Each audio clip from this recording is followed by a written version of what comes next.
Okay, we both got some work done, and now we are headed to Capitol Reef. It is 1:45, and our ETA is an hour and 30 minutes.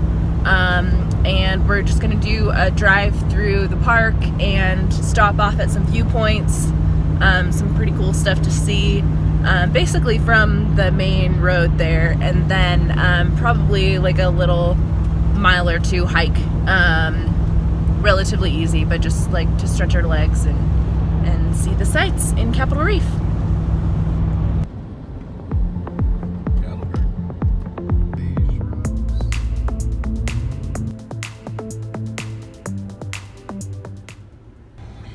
So, Norelle just had a Red Bull for lunch, and we were on some pretty windy roads, so she was feeling kind of motion sickness there. So we just pulled over for some cheese and turkey and a little snack, and hopefully that'll get her feeling better. Plus, I want some too. But, I mean, we really have to talk because this Capitol Reef that we're going to, I was asking her if we were going to go snorkeling, and apparently there's no water, so I got my trunks for nothing. It's just another like canyon thing.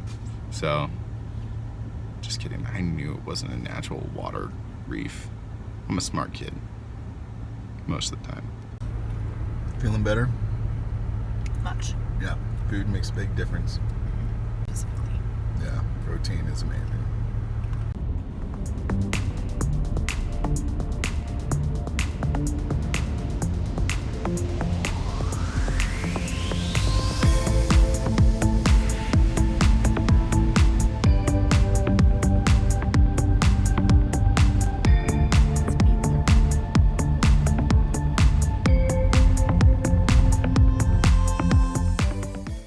What we find? We found Chimney Rock. Does Santa Claus come down here? I don't think anybody lives here, so probably not. He wouldn't have a reason to. Yeah. Alright, we'll work on that punchline. So, it's just kind of a tall rock standing by itself. I feel like it'd be no big deal in Bryce Canyon, but since it's out here, I gotta find the keys. Let Norelle in the car. But since it's out here, it's worth building a trail around. So, we are actually not gonna hike that trail because Norelle has something else in mind. What do we got?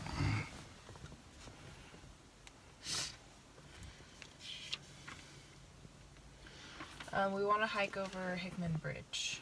Okay. Is that before the visitor center? It's after the visitor center. After visitor center. And you wanted one more stop before then? Yeah, one more stop at Panorama Point. Panorama Point coming up.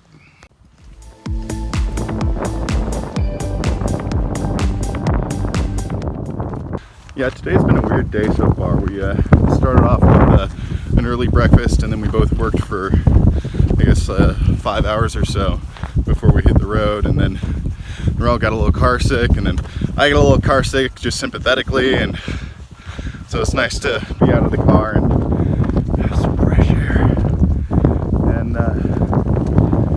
yeah, get back in the zone.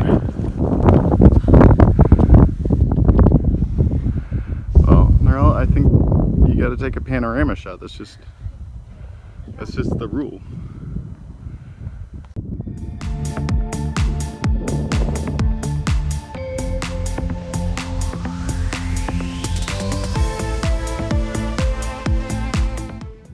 Just now I thought of a better name for Chimney over there. I think it's much better as Rhinoceros Rock as opposed to Chimney Rock. Take on the head of this thing, right at the nose. See that? Right there. So like I was saying, we both felt a little bit car sick on the way in. We needed some fresh air. We're in luck because apparently this place is a Class 1 airshed. I have no idea what an airshed is, but it means we got really fresh air here.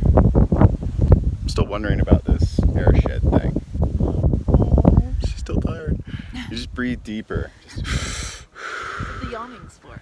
I think it means that like the air never really like sits here, but like comes off the mountains that we just came off of. We went over a pass that was 10,000 feet high, and that's just my best guess.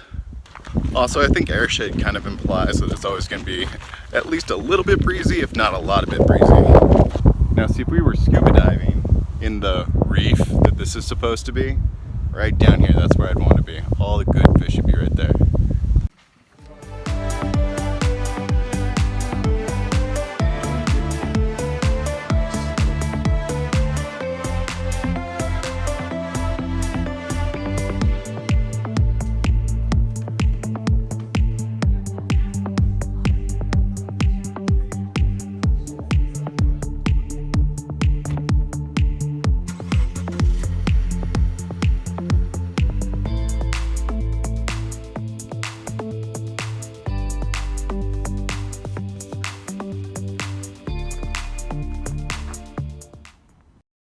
So when I was a kid, my mom homeschooled us, and above the garage was the schoolroom, and it was definitely bigger than this whole schoolhouse out here.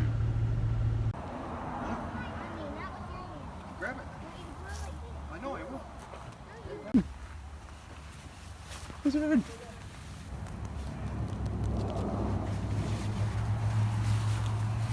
Watch your step. I almost stepped on a baby lizard.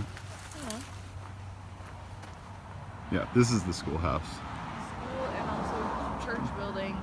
Big enough for 5 kids. Church meeting house and community center. Multi-functionality. So most schools for recess, they've got like a jungle gym, swing set, you know, stuff like that. These kids, when school gets out, they go rock climbing.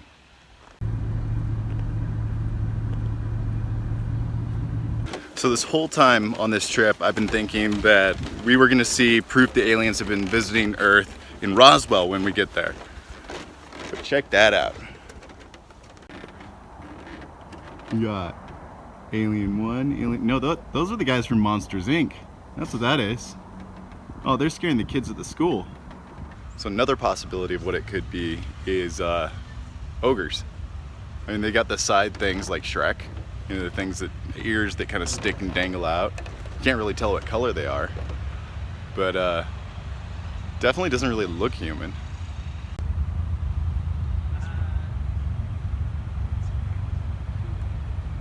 Seriously though, there did used to be more, right there where it broke off, and apparently there's a rock slide and it came sliding down, obviously. But now, how old are these supposedly? Between 300 and 1300 CE. Okay. So 700 or like. Would this also be like Hopi, Anasazi? Yeah, Hopi and Pueblo. And Pueblo. Okay, so basically the same group of people we've been following this whole time, listening to the book about, seeing their the Fremont culture. The Fremont culture. By Euro. Not bad artwork though. I mean, it's hard to chisel rock. I've tried it before.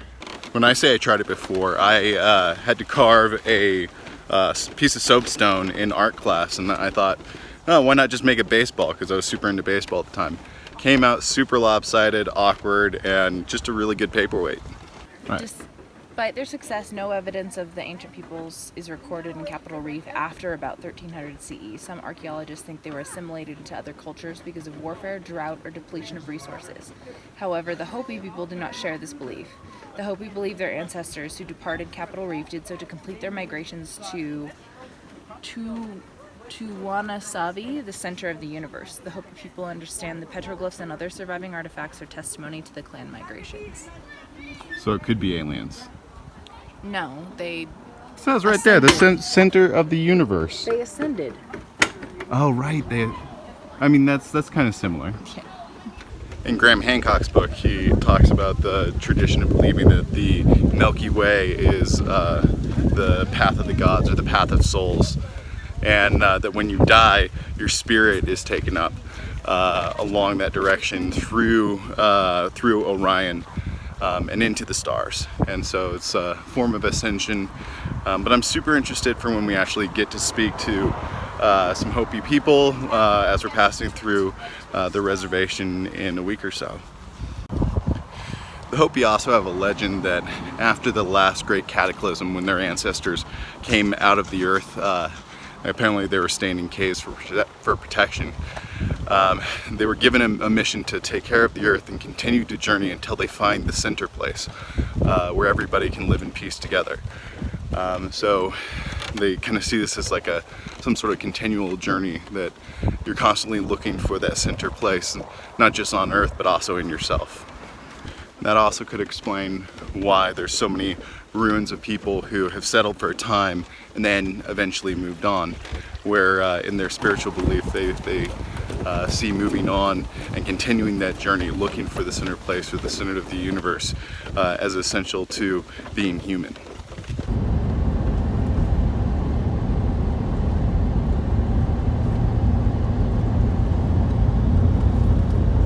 So we were gonna go hiking up at Hickman Bridge, I think. Yeah, Hickman Bridge. But it's 4:30 and I'm tired and I don't feel like it. So we're just gonna take some pictures of what we can see from the lookoff. So instead of hiking, I guess we're taking photos of people hiking for a second. That's fine. Then we'll head into town and then find some Wi-Fi, which will tell us where we're going to be staying tonight. So be good to get that settled before sunset. So I just want to know if the ancient Hopi knew that there's a $300 fine for riding on the rocks. Just FYI.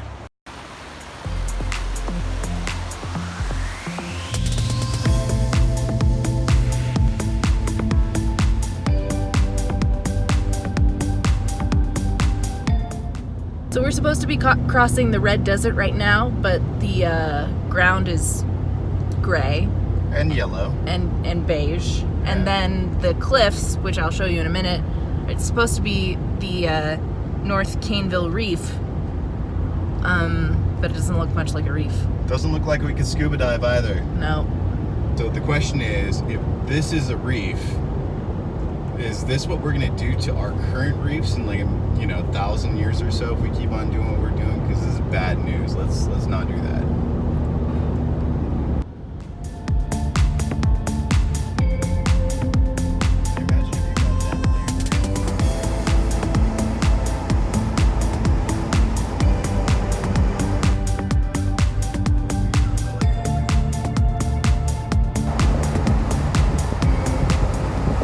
So we were supposed to pass like 2 towns by now, and we haven't really seen them. And we're just following this VW bus and seen a bunch of monument-type rock formations in the middle of the desert. So we might be lost in the desert.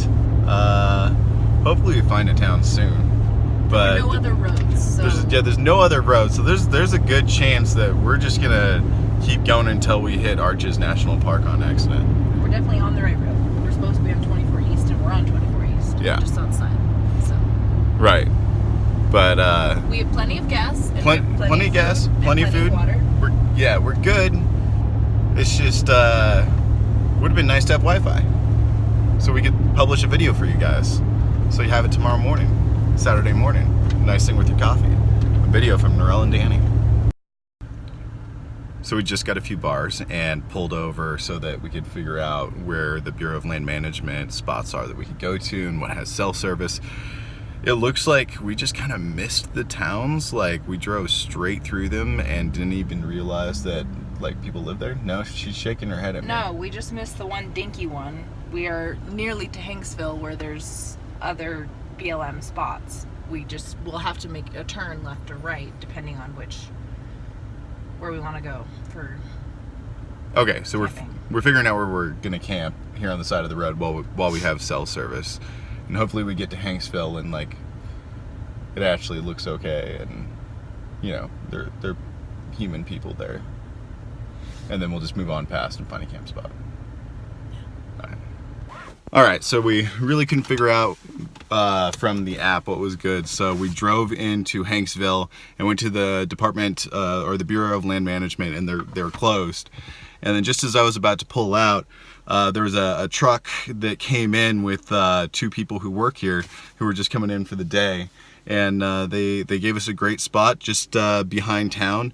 kind of tucked Otherwise, away. we would have driven like 30 minutes and may or may not have had cell reception in order to get directions for the next one. Right. So this worked out perfectly, and so Hunter and Mary, a big thank you for helping us out, and they're from the Hanksville Bureau of Land Management.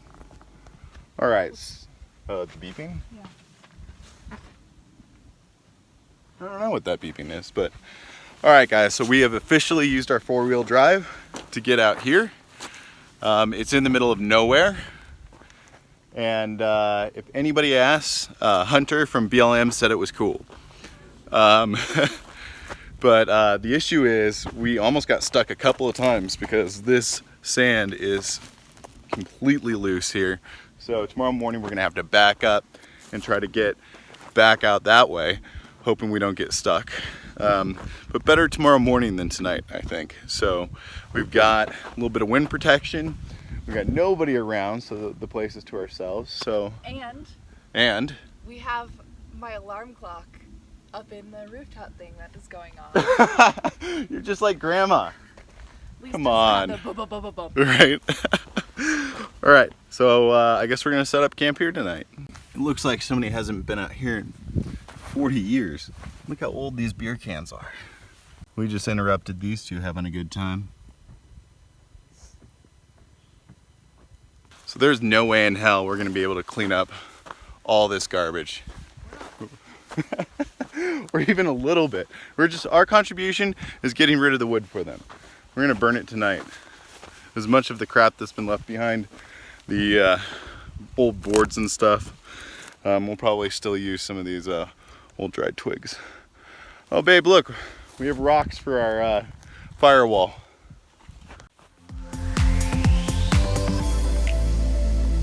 Made ourselves a little fire pit. That shovel is certainly handy to have. Thanks, babe.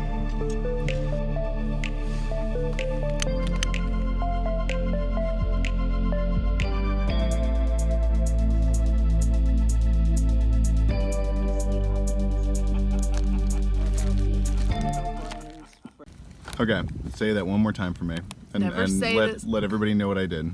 Okay, so with the whole campsite situation, we drove into town. He asked somebody, found us a campsite with a nice fire, sunset, and we didn't have to drive for an extra 30 minutes and maybe not find a site, especially also one without cell service. And I said, never say the man doesn't ask for directions. Inaccessible to